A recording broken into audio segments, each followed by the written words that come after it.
In 2014, a 99-year-old woman died in a quiet corner of Surrey, and her heir found himself standing in a London bank vault, staring at 4 massive oak chests. Inside, wrapped not in tissue paper, but in decades-old newspapers, sat one of the most spectacular private jewellery collections in modern British history. Every single page of the newspaper was dated the same year, 1953. Cartier Tiara, Rothschild rubies, pearls fit for a queen. All of it hidden away for over 60 years. Why would a woman with this much wealth pack away a fortune in diamonds, like she was fleeing a burning building? Tonight, we're telling the story of Mary, Duchess of Roxburghe, a woman born into one of the most powerful families in Britain, who ended up defending her marriage, her home, and her legacy in a castle with the lights turned off. Mary Evelyn Hungerford Crewe Milnes was born in 1915 into a family that sat at the very centre of British political and financial life. Her father was Robert Crewe Milnes, the first and only Marquess of Crewe, a liberal statesman who served as Viceroy of Ireland and Ambassador to France. Her mother, Lady Margaret Primrose, known as Peggy, was the daughter of the 5th Earl of Rosebery, who had himself served as Prime Minister during Queen Victoria's reign. But it was Mary's maternal grandmother who added an entirely different dimension to the family's wealth. Hannah de Rothschild, a direct descendant of the banking dynasty and great-granddaughter of Baron Mayer de Rothschild, the man who built Mentmore Towers. Mary herself was named after her godmother, Queen Mary, and grew up dividing her time between Crewe Hall in Cheshire and Crewe House in Mayfair, one of the last great London mansions of its kind. In October 1935, Mary married George Innes Kerr, the 9th Duke of Roxburghe, known to friends as Bobo, at Westminster Abbey. The ceremony was considered one of the most fashionable society weddings of the year, attended by King George V and Queen Mary herself, and was even screened in cinemas across Britain. Her engagement ring set the tone for the jewels to come. Designed by Cartier in the early 1930s, it featured 2 large pear-shaped diamonds, weighing 2.31 and 2.34 carats, flanked by 2 marquise-shaped diamonds, in a design distinctly of the Art Deco era. When it came up for auction after Mary's death, Sotheby's estimated it conservatively at £8,000 to £12,000. It sold for £167,000, nearly 14 times its high estimate, a sign of just how prized both Cartier's signature and 1930s design have become to modern collectors. Among Mary's wedding gifts was a magnificent diamond tiara, also created by Cartier in the 1930s.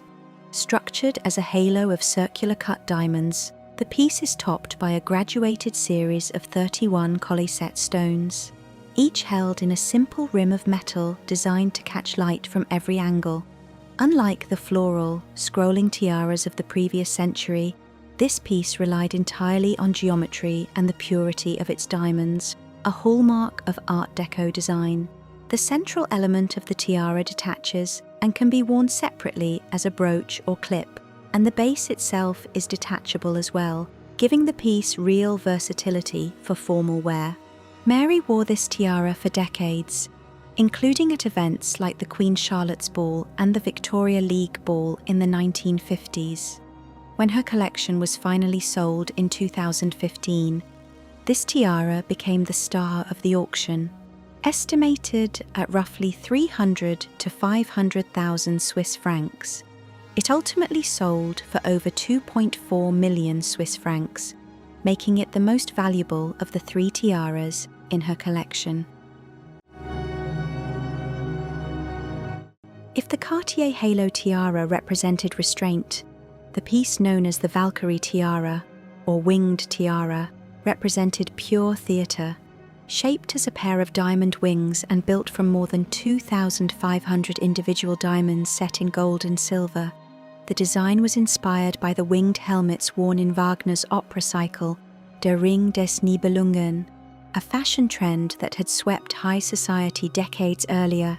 For years, the story told about this piece was that Mary herself commissioned it from Cartier as a tribute to tiaras she'd admired as a child. But newspaper reports from October 1935 tell a more layered story. They describe a tiara gifted by Mary's mother-in-law, Mary Golay, the Dowager Duchess of Roxburghe, an American heiress with a legendary jewelry collection of her own.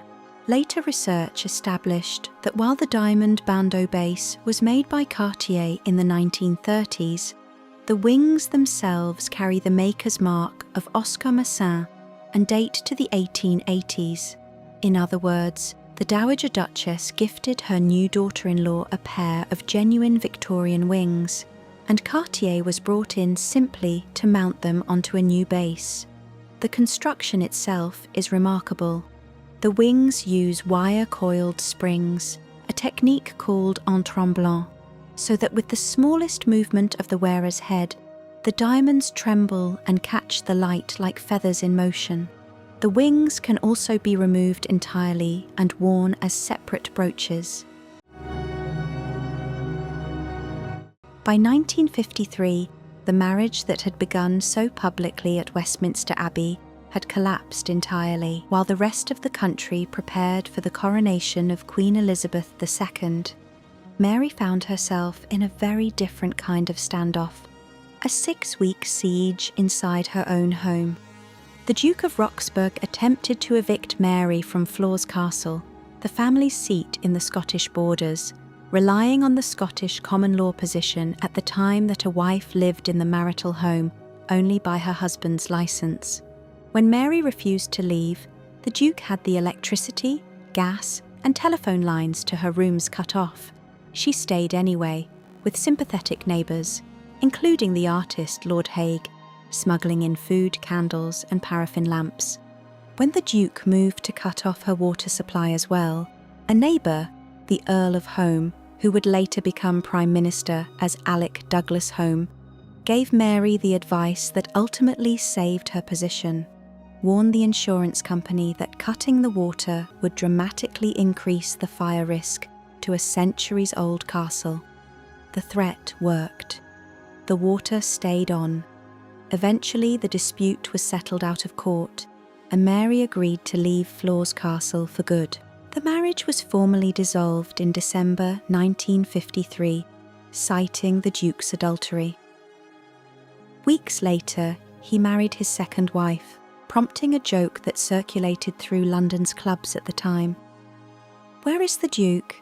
He's gone to church," a play on his new wife's maiden name.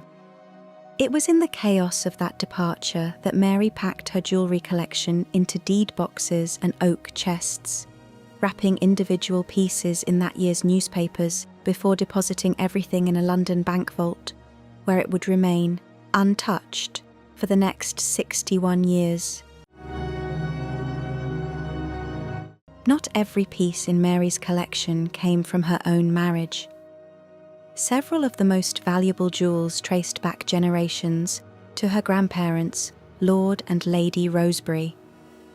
Among them was a ruby and diamond necklace and matching earrings created by the crown jeweller Garrard in 1884.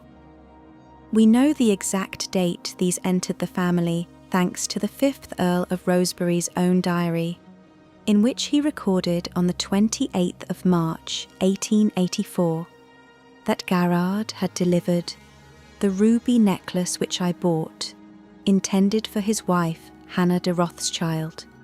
The necklace features 24 cushion-shaped rubies alternating with diamonds, and the rubies themselves are of Burmese origin, prized for their natural, untreated pigeon's blood colour, a rarity given how many rubies on the market today have been heat-treated to enhance their hue.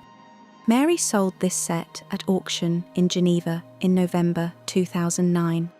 The necklace alone brought in nearly $4.3 million, with the earrings adding a further $1.4 million. A third piece from the same family collection was a ruby and diamond tiara, designed as a series of foliate diamond sprays centered on a lyre motif.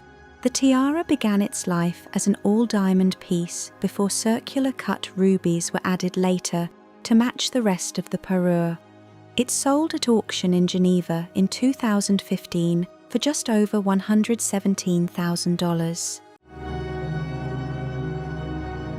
Mary's collection also included a Victorian diamond tiara dating to around 1890, believed to have belonged to her mother, Lady Margaret. The design features a graduated row of 20 pear-shaped diamonds set to swing within a framework of diamond scrolls and fleur-de-lis motifs, a classic, kinetic style built to sparkle under candlelight and gaslight. The piece could be dismantled entirely into a necklace, and its base could also be detached and worn separately as a choker. An unusually versatile design for its era. When it sold from Mary's estate in 2015, it fetched $850,000, doubling its pre-sale estimate. It reappeared at Christie's in Geneva in May 2023, selling for over $1 million, evidence that interest in these pieces has only grown since Mary's collection first came to light. One smaller piece carries a distinctly personal history. Sarah Cohen, the maternal grandmother of Hannah de Rothschild, died in February 1879, leaving £1,000 in her will specifically for the purchase of a bracelet for her granddaughter. The resulting ruby and diamond bracelet bears an inscription on its reverse. In memoriam, my beloved grandmother Sarah Cohen died 12th February 1879. Its central ruby rosette is detachable, allowing it to be worn separately as a brooch or pendant. Mary's collection also included an extensive suite of pearl and diamond jewellery from Cartier, a wedding gift from her mother-in-law May Golay. The suite, including chandelier earrings, a double clip brooch, and a necklace, is notable for its natural pearls, which range in colour from light brownish grey to a deep greyish brown, an unusually moody palette for the period. Mary Golay also gave her a 6-strand natural pearl bracelet in 1935, held together by a geometric diamond-set Art Deco motif. These pearls found an unusually public second life. The Cartier pearl earrings and brooch were purchased at the 2015 auction by Annette de la Renta, widow of the fashion designer Oscar de la Renta, who has since worn them at high-profile New York events, including the Save Venice Gala and benefits at the Metropolitan Museum of Art. The final piece worth noting is a large brooch known as one of the Perles de la Couronne, originating from the French crown jewels, which were auctioned off by the French Republic in 1887 to prevent any future monarchy from reclaiming them. Mary's husband's grandfather, the American businessman Ogden Golay, purchased the brooch at that historic sale, and it eventually passed down to Mary. A surviving portrait shows her wearing it alongside a natural pearl and diamond necklace and a pair of 19th century earrings, a combination that quietly bridged French imperial history, Victorian craftsmanship, and Mary's own 20th century sense of style. Mary, Duchess of Roxburghe, died in 2014 at the age of 99. She never remarried, and with no children of her own, she left her entire estate to her great-nephew, the television presenter Bamber Gascoigne. Along with West Horsley Palace, a 16th century estate in Surrey that had been in need of significant repair. Rather than sell the property, as Mary herself had expected he would, Bamber and his wife chose to restore it.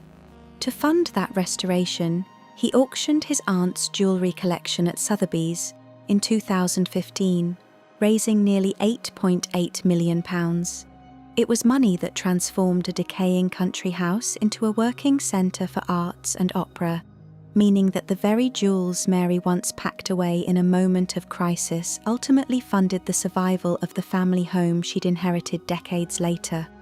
That's the story of Mary, Duchess of Roxburghe, a woman born into extraordinary wealth, who weathered public scandal with quiet dignity, and whose hidden jewels, wrapped in the newspapers of a single difficult year, ended up telling one of the most fascinating stories in modern royal jewellery history.